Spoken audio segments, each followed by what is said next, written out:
Sir நாங்கள் RR Tamil YouTube சேனல்லேருந்து பேசுகிறோம். சொல்லுங்க சார் சொல்லுங்க. இல்லை சார், உங்களோட பதிவு ஒன்று பார்த்துருந்தோம். ம், ம். இப்போ இன்னைக்கு போட்டு. ஆமாம், இன்னைக்கு ஈவினிங் நீங்கள் போட்டிருந்தீங்க, அந்த பதிவை பார்த்துருந்தோம். சரி.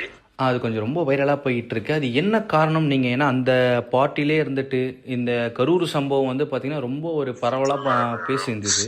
சிம்பிள். நான் தளபதி விஜய் 2026 ஜெயிக்கணும்னு என்னோட கருத்தை நான் சொல்றேன். ஓகே, புரியுதுங்களா? இதே 5 days முன்னாடி இந்த கரூர் இன்சிடென்ட் நடக்கும் போது நான் அவங்களுக்கு சப்போர்ட் பண்ணி வீடியோ போட்டிருந்தேன் லைவ்ல. அந்த 5 daysக்கு அப்புறம் அங்க ஒரு தப்பு நடக்குது, அதை சரி செய்யணும்ன்றதுக்காக தான் நான் அந்த பதிவு நான் கொடுத்துருக்கேன்.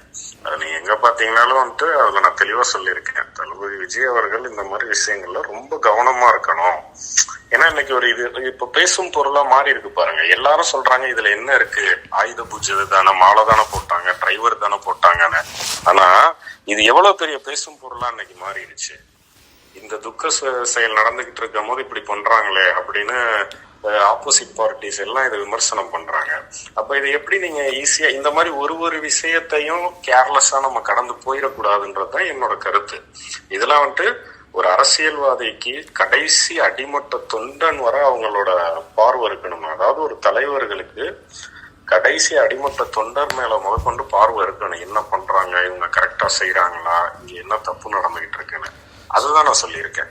தளபதி விஜய் அவர்கள் தன்னை சுத்தி உள்ள கட்டமைப்புல உள்ள எல்லார் மேலையும் பார்வைகள் தெளிவா இருக்கணும். அந்த நம்ம சொல்றோம் டிரைவர் தான் மாலை போட்டாரு அப்படின்னு சொல்லி, நம்மளோட அலுவலகத்துலதான் நடந்திருக்கு. இது நம்ம தலைமை கழகத்துலதான் நடந்திருக்கு. அது இல்லாம அவர் பயணித்த வாகனத்துல நடந்திருக்கு. ஆமா, நம்ம அலுவலகத்துல நிக்கிற வாகனம் தானே, கண்டிப்பா வெளியே நிக்கலையே. அப்ப அதுல கொஞ்சம் கான்சென்ட்ரேட் பண்ணணும் அப்படின்றதுதான், வேற ஒண்ணும் கிடையாது.